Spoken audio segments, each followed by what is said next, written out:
ከክርስቶስ ውጭ የሆኑት ሁሉ በሰይጣን መዳፍ ውስጥ ናቸው። ኢቭን ሰይጣን የለም በሚሉትም ላይ እሱ አለቃ ነው። ብትነግረው የማይሰማ ብትጠይቀው የማይመልሱ ሰዎች አሉ፣ በመንፈሱ ተይዘው። ዛሬ ምዕራፍ 1 ምዕራፍ 2 ምዕራፍ 3 ነው የምንገመግመው ማለት ነው። ከክርስቶስ ውጭ የሆኑት ሁሉ በሰይጣን መዳፍ ውስጥ ናቸው። ኢቭን ሰይጣን የለም በሚሉትም ላይ እሱ አለቃ ነው።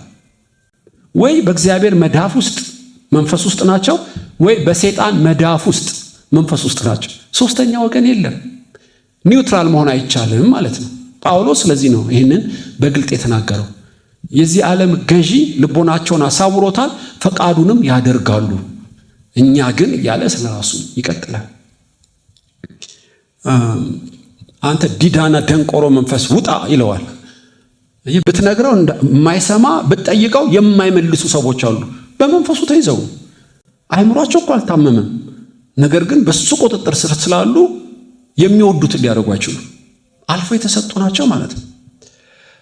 እኔ አንድ ሰው በእውነት እንደው በትህትና እኔን የምናገረው እኔንም ጌታንም ይወዳል፣ ግን ነፃ አልወጣም እና በእውነት ነፃ መውጣት ይፈልጋል። ለመነኝ። ከምንድን ነው ነፃ መውጣት የምትፈልገው ስለው ከጠጅ አለኝ። ጠጅ? እንዴት ጠጅ አልኩት። ቄስ እንደምትቀልደው አይደለም። ይገርማል። ከስራ እንደወጣው አስፋልቱ ላይ ጠጅ የሚሰራበት እንደ ቅራሪ ነገሩን ይደፉታል። በፍጹም መጠጣት አልፈልግም አለ እና አስፋልቱ ላይ የተደፋውን ሳየው መቼ ወንበር ላይ እንደተቀመጥኩ አላውቅም አለ እና እጄ ላይ ብርሌ ላይ ነው። በኋላ ተንገዳግጄ ነው። እናቴም ተማረረች። ምን ይሻለኛል? እስኪ ይሄ ጠጅ ምን እንደሚያደርግ ከኋላ ከተላለሁ። መጸለይ ነበረብኝ። እኔም ትክክል አይደለም በእውነት እኔ ሲዋሸኝ ነው የመሰለኝ። ከዛ ቤቱን አሳየኝ። ከስራ ወጥቷል። ከኋላ ከሩቅ ከተለዋለሁ። አሁን ወደ ግራ ወደ ቀኝ እንዳትል፣ ቀጥታ ወደ ቤት ሂድ እስቲ ጉዱን አያለው አልኩ። አንገቱ ወደ ቤቱ ነው፣ እግሩ ግን ወደ ጠጅ ቤት ገባው። አዘንኩ። እኔ በዚሁ ስላላለፍኩ ይሄን ልምምድ አልነበረኝም። የማይወደውን ጉሮሮውን ይዞ ወንበር ላይ ቁጭ አድርገዋል። ብዙዎች ግን እንደዛ ናቸው። በሐሺሽ በፖርኖግራፊ እንደምታውቁት በጫት በመጠጥ ወደውት እኮ አይመስለኝም።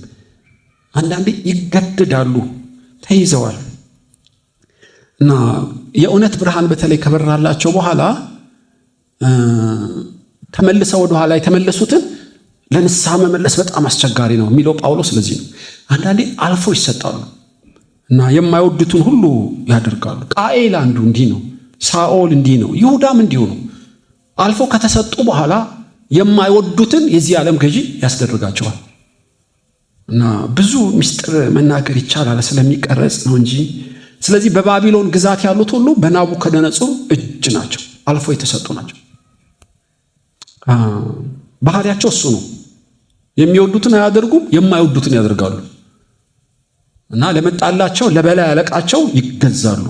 አሁን እኮ በዚህ ዓለም ያሉት ሁሉ እንዲህ ናቸው። ወጣቶች በዝሙት በስካር በመጠጥ አይፈልጉትም።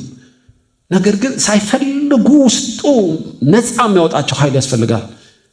ሌላ የሚበልጥ መጥቶ ኃይለኛውን ካላሰረው ከዛ ከግዛቱ መውጣት አይችሉም። ብዙዎች እንድንፈርድ ሳይሆን ልንራራላቸው እንደሚያስፈልግ ነው በእውነት የሚመስለኝ። ኢየሱስም ሐዋርያቱን ይዞ ወደ ጌንሳሮጥ ይዟቸው ሄደ። ጌንሳሬጥ ጌርጌሳኖን ይመስለኛል። በዛ እጅና እግሩ የታሰረ በሰንሰለት ማንም ማለፍ እንዳይችል ተደርጎ በመቃብር የሚኖር ሰበር አንድ ሰው ነው። ሰንሰሉን እንደ ክር ይበጥሰዋል። ሰው እንዳይደለ መገመት ትችላላችሁ። ማንም በዛ አያልፍም። እና እዛ ምናልባት ምን እንደሚበላ አልተጻፈም። በእርግጥ በጣም ከባድ ነው። ኢየሱስ ነፃ ካላወጣው በቀር ልቡ ተመልሶ አገልጋይ ሊሆን አይችልም። አንዳንዱ በመቃብር ኖሮ የታየ ሰንሰለት አለው። አብዛኛው ግን እንደዛ አይደለም። ቢሮ ነው፣ ነጋዴ ነው፣ ባለስልጣን ባለጠጋም ሊሆን ይችላል። በቤት ውስጥ ገቡ ግን ትብታብና ድጋም ብዙ ጨሌና ጠንቋ የሚቀልብ ነው። አብዛኛው ነጋዴ፣ አብዛኛው ባለጠጋ የዚህ ዓለም ገዢን ስለሚፈሩ የሚለማመጡት፣ የሚለማመኑት፣ የሚሰግዱት፣ የሚተሻሹት ብዙ አላቸው። ነፃ አይደሉም። በባቢሎን ያሉት ሁሉ እንደዛ ናቸው። በዚህ ላችኋል ጾታ የሚቀይሩ አሉ። አእምሯቸው በቃ ስለተማረከ ከተመሳሳይ ጾታ ጋር ይተኛሉ። ቅርም አይላቸው። የመጨረሻው ዘመን መገለጥ ይሉሃል። እንዲያው የሀገራችንም ዳር እየከበቡ እንደሆነ ስሜቱን ታውቃላችሁ። እንስሳ ማያደርገውን ያደርጉታል። ይሄ እኮ አእምሮ የተቀማ ሰው እንስሳ ያደርገውም። ይሄንን የሴት ጸጉር ቢረዝም የወንድ ቢያጥር ተፈጥሮ ራሱ አያስተምራችሁም? ተውት መጽሐፍ ቅዱስን ይላል ጳውሎስ። ከተፈጥሮ እንኳን አትማሩም ይላል። እነሱ ሊማሩ አይችሉም።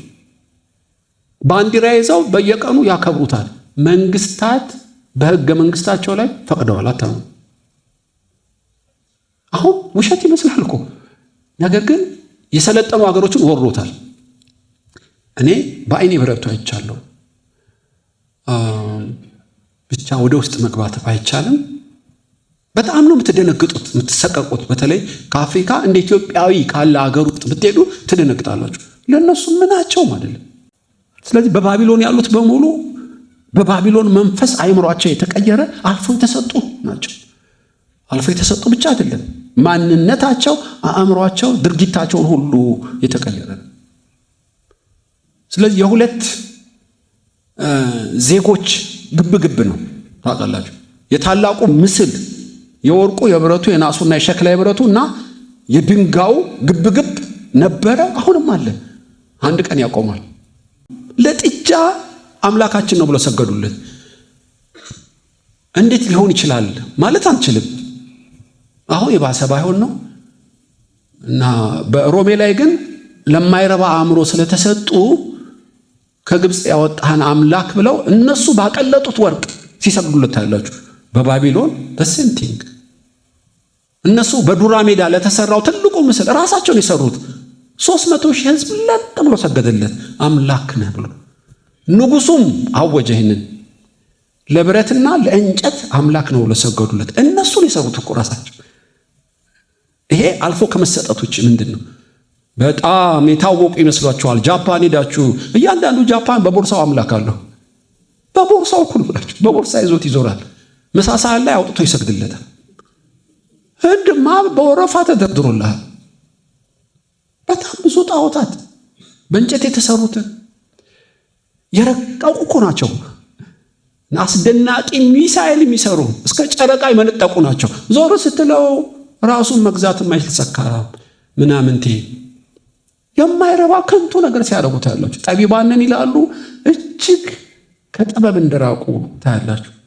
አእምሯቸው አልፎ ተሰጥቷል ማለት ነው።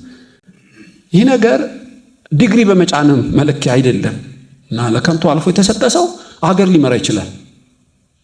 ዞር ስትለው ወንድ ከወንድ የሚተኛ ነው። በውጭ ሀገር አሁን አሉ ነው ብላችሁ ስማቸውን ቀይረው እና አእምሯቸው ለከንቱ የተሰጡ ለዚህ ዓለም አልፈው የተሰጡ መሆናቸውን በተግባራቸው ታያላችሁ። እኛ የአብርሃም ልጆች ነን አሉት። እናንተ የሴጣን ልጆች ናችሁ። ለምን እንዲህ አልክ? አብርሃም እንዲህ አላደረገም። የእግዚአብሔር ልጆችማ እንደዚህ አያደርጉም። እናንተ ቀሚስ ለበሳችሁ እንጂ የሴጣን ልጆች። ለምን እንዲህ አልክ? ስራችሁ ግልጥ ነው። ፈሪሳውያን ሰዱቃውያንም በደም ለሁለት ነው የከፈላቸው። የእግዚአብሔርና የሴጣን ልጆች ይለያሉ አላቸው። በፍሬያቸው ይለያሉ። ስለዚህ መራራ ውሃ ጣፋጭ ሊያፈልቅ አይችልም። ኮምጣጤ ብርቱካን ሊያፈራ አይችልም። በምንም እናንተ የሴጣን ልጆች ናቸው አላቸው ኢየሱስ። እኛስ የአብርሃም ልጆች ነን። አይደለም ስራችሁ እኮ ይመሰክራል እያለ ይሞግታቸዋል ማለት ነው። መንፈሱ የባቢሎን መንፈስ አሁንም አለ ልላችሁ። የባቢሎን ልጆች መገለጫው ምንድን ነው? ምዕራፍ 1 ላይ ያጠና ነው። ክፍል 1 የመጀመሪያው ሳምንት አልፈው የተሰጡ እና ለማይረባ አእምሮ አልፈው የተሰጡ ናቸው። አእምሯቸው ከንቱ ነው። የሚገዛቸው አልፈው የተሰጡበት አጋንንት ናቸው፣ ሴጣን ናቸው። ግን የጽዮን ልጆች መገለጫስ ምንድን ነው በሚል ደግሞ አጥንተናል። ምዕራፍ 1 3 መገለጫ አላቸው። ትዝ ይላችኋል። አንደኛው ሞገስ ነው። ዳንኤልም በንጉሱ ፊት ሞገስ ነበረው። ዳንኤልም በሜልዳር ፊት ሞገስ አገኘ። ቆሎ ለብላ ሲለው ይሻለው የሚያስገድል ጥያቄ ነው። የንጉስን አዋጅ እምቢ የሚያሰኝ ጥያቄ ነው። ነገር ግን ዳንኤል በንጉሱ ፊት ሞገስ አገኘ። በንጉሱ ባለሟል ፊት ሞገስ አገኘ። ይሄ ሞገስ በትምህርት አይገኝም፣ በስልጣን በሀብት በዘርም አይገኝም። ኮፒም አታደርገው። አየህ፣ ሞገስን የሚሰጥ እግዚአብሔር ብቻ ነው። ድንቅ ነው። የጽዮን ልጆች፣ የእግዚአብሔር ልጆች ያቺ የታላቋ ድንጋይ ነጸብራቆች እንደ ዳንኤል፣ ሚሳቅ፣ ይስሐቅ፣ አብደናጎ አንዱ ምልክታቸው ሞገስ አላቸው። ይሄ ሞገስ ተአምራዊ ነገር ነው። በመተት በድግምት አይገኝም። ሞገስ ከእግዚአብሔር ብቻ የሚሰጥ ሀብትና ጸጋ ነው እና ዳንኤል ከተወደዱ 3 ሰዎች አንዱ ነው። ዳንኤል ይለዋል መልአኩ፣ እጅግ የተወደድክ ይለዋል። ንጉሱስ የእግዚአብሔር መንፈስ ያለብህ ይለዋል። ቲኔጀር እኮ ነው። እንዲያውም የ120 ሀገር ንጉስ ለዳንኤል ሰገደለት ተብሎ ተጽፏል። እና በጣም ትዕቢተኛ እኔ ነኝ ያለ ሰው እኮ ነው። የዳንኤል ሞገስ ከባድ ነው። በቀላሉ የምትንቀው አይደለም። እነዛ ሁሉ ጠንቋይ መተተኞች ሊቋቋሙት አልቻሉም። በላጭ ነው ሞገስ፣ ገዢ ነው እና ሩጫህን ይገታዋል የዳንኤል ሞገስ። እንደዚህ ያለ ሞገስ የተሰጣቸው አሉ በመጽሐፍት። እነ ኖህን አይተናል። ኖህም በእግዚአብሔር ፊት ሞገስን አገኘ። ቀላል ቃል አይምሰላችሁ። አብርሃምም ወዳጅ አብርሃም በፊቴ ሞገስ አግኝተሃል፣ የወደድከውን ለምን። ነገስታት ይንቀጠቀጣሉ። አብርሃም እንዳታጠፋን ማልልን ይሉታል። ሚስት የሞተች መሬት ስጡኝ፣ ከኛ ዘንድ መሬቱን የሚከለክል ማን ነው ይሉታል። ከነዓናውያን ጣዖት የሚያመልኩ እኮ ናቸው። አብርሃምን በቀላሉ የምትገስሰው ሰው አይደለም። ላርግም ብትል እንቅልፍ አይዘን፣ እንደ ተራ ምናምንቴ ሰው አይደለም። ታውቃላችሁ፣ የእግዚአብሔር መንፈስ ስላለበት ውጤቱን ታጣጥመዋለህ። ከባድ ነው። አንዳንድ ሰው ዮሴፍ በሁሉ ፊት ሞገስ ነበረው። እስረኛ ሆኖ ጳጢፋር ቤት ሰራተኛ አድርገው ወህኒ ቤት ጨምረው ንጉሥ ፊት አቆመው፣ በሁሉ ፊት ሞገስ ነበረው። ያ ማለት ዲግሪ ያለው ማለት አይደለም። አንገቱ ላይ ወርቅ አለ ማለት አይደለም። እና መልኩ ያምራል ማለት አይደለም። ሞገስ በቃላት የምትገልጡ አይደለም። የእግዚአብሔር ከሱ ጋር የሆነለት ሰው ማለት ነው ሞገስ። ስደተኛ እኮ ነው ዮሴፍ፣ አባት እናት የለውም። ዳንኤል እኮ ስደተኛ ነው። ነገር ግን እግዚአብሔር ከሱ ጋር የሆነ ሰው። አስቴር ማንም ሳይጠራ ወደ ንጉሱ ጋር የገባ እኮ ይገደላል። በሞትም ልሙት ብላ ገባች። አስቴርም በንጉሱ ፊት ሞገስ አገኘች። በምን ተገልጠዋል? በንጉሱ አእምሮ ምን እንደተሰማው እሷን ሲያይ ማንን እንዳየ ምን መገለጫ የለው። ልትቋቋመው በቃላት ልትገልጠው የማትችል ነገር። ሩት በቦዔዝ ፊት ሞገስ ነበራት። ነህምያም እንደዚሁ። ሐዋርያቱ በሰው ሁሉ ፊት ሞገስ ነበራቸው። ማንም ሊተባበራቸው አልደፈረም። ከሞገሳቸው ብዛት የተነሳ፣ ከአስፈሪነታቸው ግርማ የተነሳ በቀላሉ የምትደፍሯቸው አልነበሩ። ኢየሱስም ከፊታቸው ሐዋርያትን ይቀድም ነበር። ወደ ኢየሩሳሌም እንወጣለን፣ የሰው ልጅም በአሕዛብ አልፎ ይሰጣል፣ እዛም ይሰቃዩታል፣ ይሰቅሉታል፣ በሶስተኛው ቀን ይነሳል። ድንግጥ አሉ። ይሄ አልፎ ይሰጣል ምናምን የሚለው ምንድነው? ማንሾካሾክ ጀመሩ። እንዳይጠይቁት ፈሩ ይላል። ዘለ የምትንጠለጠልበት አይደለም ማለት እኮ ነው። ክርስቶስ ላይ የነበረው ሞገስ ራስን እንድትገዛ ተዘጋጅተን እንድትገባ ነው እንጂ ጡል ጡል እንድትል ያደርጋል። ያስፈራል። ቢሮ እኮ የለውም ኢየሱስ። የተልባ እግር የለበሰ ሽት ያለ ልብስ እኮ አይደለም። ስታየው ግን ይሄ እግዚአብሔር ከሱ ጋር ነው። የጽዮን ልጆች፣ የሰማይ መንግስት ልጆች መገለጫቸው ምንድነው? ከእግዚአብሔር ሞገስ ማግኘታችን ነው ወገኖች። እግዚአብሔር ሞገስን ይስጣችሁ። በጣም ከባድ ስጦታ። የጽዮን ልጆች መለኪያው ሁለተኛው ሞገስ ብቻ አይደለም፣ ሰማያዊ ጥበብ መሞላታቸው ነው። ዳንኤል አንተ እንቆቅልሽን መፍታት ሚስጥርን መግለጥ የምትችል ጥበብ የተሞላ ሰው ነው ይለዋል። የወርቁ ንጉሥ እኮ ነው እንደዚህ የሚለው። እግዚአብሔር ሞገስን ብቻ አይደለም ሰማያዊ ጥበብ ይስጣችሁ። ይሄ ነው የጽዮን ልጆች መገለጫ። ስለነ ባስልኤል በነግራችሁ በጥበብ የተሞሉ፣ ስለነ እስጢፋኖስ የጥበብ ንግግራቸው ሊቋቋሙት የማይችሉት በጣም ብዙ በቅዱስ ቃሉ አለ። ሙሴም እጁን ጫነበት፣ ኢያሱም የጥበብ መንፈስ ተሞላ፣ ባስልኤል የጥበብ መንፈስ ተሞላ።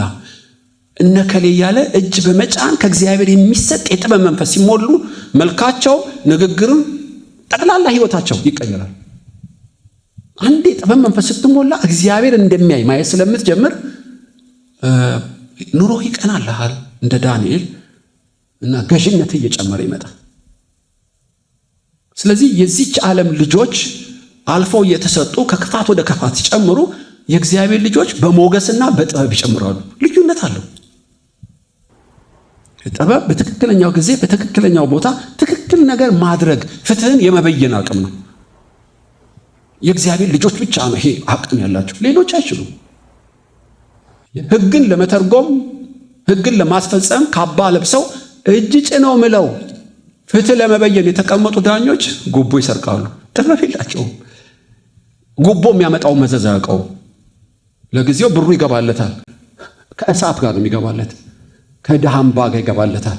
ይተኛል፣ አያንቀላፋም። ይበላል፣ አይጠግብም። ለምን? ጥበብ የላቸውም። ጉቦ መስረቅ ጥበብ ይመስላቸዋል። አጋንንታዊ ስራ ነው። በእግዚአብሔርና በእውነት ላይ ሲዋሽ እንደ ቃየል መንከራተት ይሆን። እነ ዳንኤል አቧራ አይነካቸውም። ስልጣኑን ለሌላ ስጠው፣ ከጣዖት ከተሰዋ አንበላም እያሉ በስጋም በመንፈስም ገዥ የሆኑ መጡ ሰዎቹ። ከሰማይ አምላክ ጥበብ የጽዮን ልጆች ባህሪ ከባቢሎን ልጆች ይለያል። በዳንኤል ዘመን ሶስተኛው መለያቸው ምስጢርን ማወቃቸው ነው። አንዱ ሞገስ አላቸው፣ ሁለት ጥበብ አላቸው። ጥበብ አደራረግን ነው። ያወቅከውን ነገር እንዴት አፕላይ ታደርገዋለህ ነው ጥበብ። ሶስተኛው ምስጢርን የማወቅ ስጦታ አላቸው። ይሄ እኮ ዳንኤልም እዛ ያሉ ተብታቢ ደጋሚዎች ራሱ ናቡከደነፆር መስክሯል።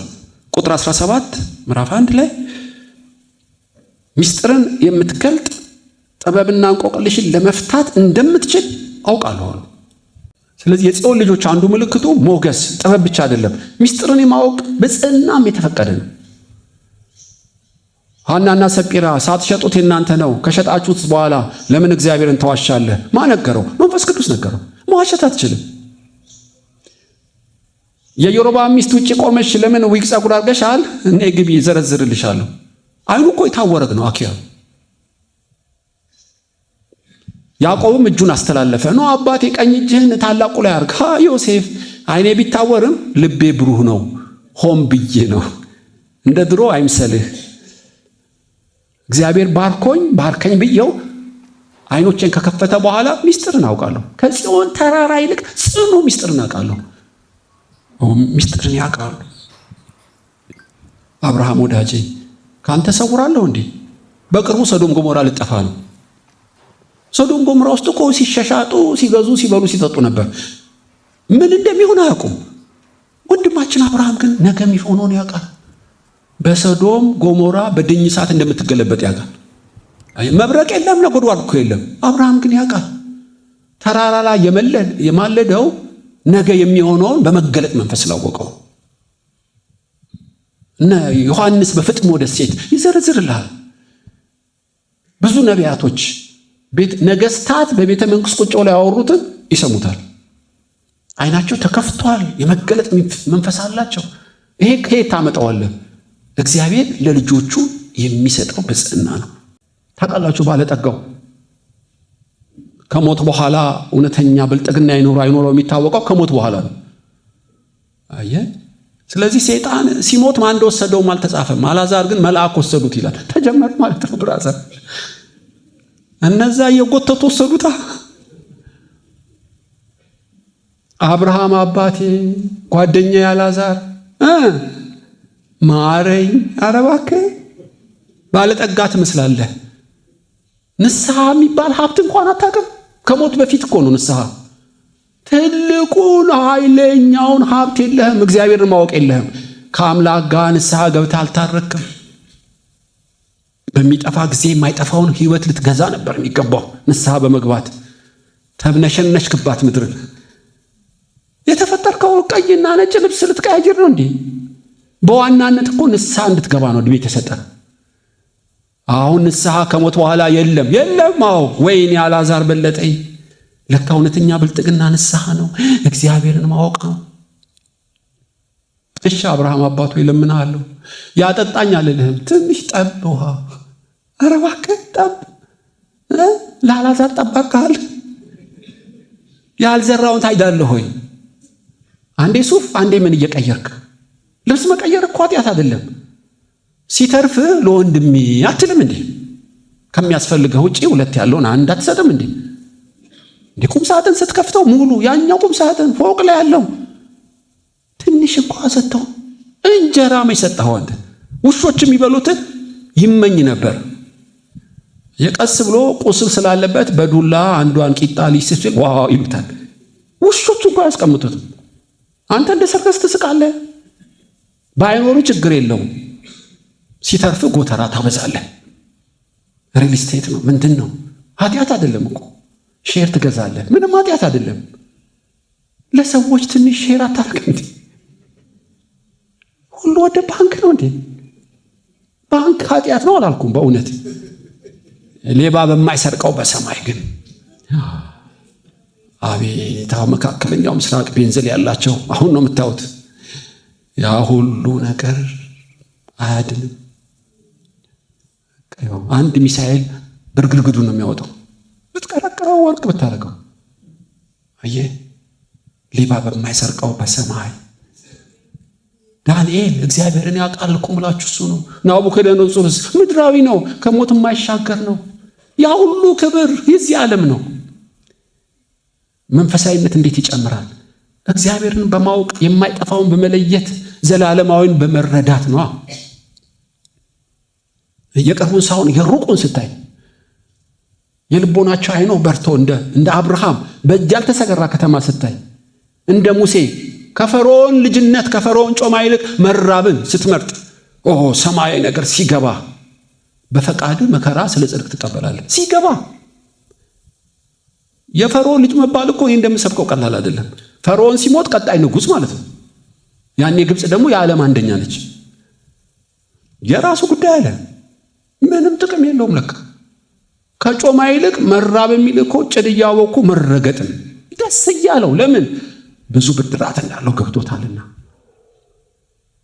እግዚአብሔር እንደቀባውና ለነሱ እንደላከው የሚያውቁ ይመስለው ነበር። እስራኤሎች ግን አያውቁም። ለምን እንደተፈጠሩ አያውቁም። ለምን እንደሚኖሩ አያውቁም። ወዴት እንደሚሄዱ አያውቁም። ይገርማቸዋል። ሙሴ ግን ያውቅ ነበር ይላል። እግዚአብሔርን ማወቅ፣ እግዚአብሔርን በማወቅ መንፈስ ሀገራችንን ይሙላ። በእውነት ትልቅ ሀብት እግዚአብሔርን ማወቅ። በመንፈሳዊ ነገር እንዴት ልጨምር? እግዚአብሔርን በማወቅ ነው። እግዚአብሔርን እንዴት አውቃለሁ? በቅዱስ ቃሉ ነው የምታውቀው። ሌላ ማወቂያ እኮ መንገድ የለውም። እግዚአብሔርን ቃል ባወቅ ልክ ነው ቃሉን እግዚአብሔርን የምታውቀው። ለእግዚአብሔር ቃል ክብር በሰጠ ልክ ነው እግዚአብሔርን የምታከብረው። እግዚአብሔር ከቃሉ ውጪ መታወቂያ የለውም። አብርሃም አባት ሆይ አልዓዛርን ስደደውና 5 ወንድሞች አሉኝ። አይ ሌላ ድህነት። ምንድነው ድህነቴ? ቃሉ አለ አይደለም። ቃል አትበለኝ። ከሞት ተነስቶ የቀበሩት ተነስቶ ቢሰብክ ነው የሚያምኑት። አይሳምኑ መስሎ ነው። ይደነቁ ይገረሙና ያው ናቸው። እውነተኛ እምነት በቅዱስ ቃል ውስጥ ነው። የቃሉን ረሃብ በምድራችን ሕዝብ ውስጥ እግዚአብሔር ይጨምር። በእውነት ታምራት ናፋቂ፣ ታምራት ጆሮ ይከፍታል፣ ሕዝብ ያበዛል። መዳን በእምነት በቃሉ ነው። ከቅዱስ ቃሉ ውጭ መዳን የለም። ያኔ ስንቅ ነበር በእጄ በስክሮል የተጻፉ ቃሉን የሚተረትሩ እነዚህ ዘዋሪ ሰነፎች ሁሉ እያልኩ እና አብርሃም እና ሙሴ በእጄ ነበሩ ሕይወትን የሚሰጡ ቃሎች። አንድ ቀን አንብቤያቸው አላውቅም። ተሸወድኩ። እውነተኛ ሀብት በቃል ውስጥ ነው። እውነተኛ ሀብት እግዚአብሔርን በማወቅ ውስጥ ነው ይለዋል። መንፈሳዊ ነገር መጨመር እንዴት እንችላለን? አንደኛ እግዚአብሔርን በማወቅ ነው ዳንኤል። ሁለተኛስ ለበረከትህ ከእግዚአብሔር ለተሰጠ ዋጋ ስትሰጥ።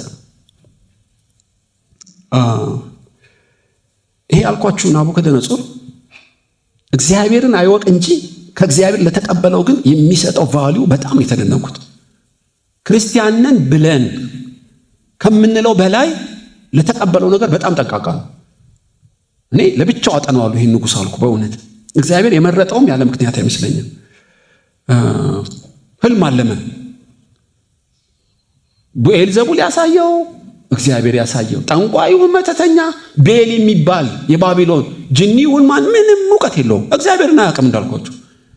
ነገር ግን ያለውን ህልም አልናቀው። ብዙ ጠቢባን፣ ተርጓሚ፣ አስማተኛ ህልሜንም ትርጉሙን ንገሩኝ፣ እንቅልፍ የለኝም ንገሩኝ። ክርስቲያን እኮ የዚህን ያክል ወኔና ጥንቃቄ የለውም።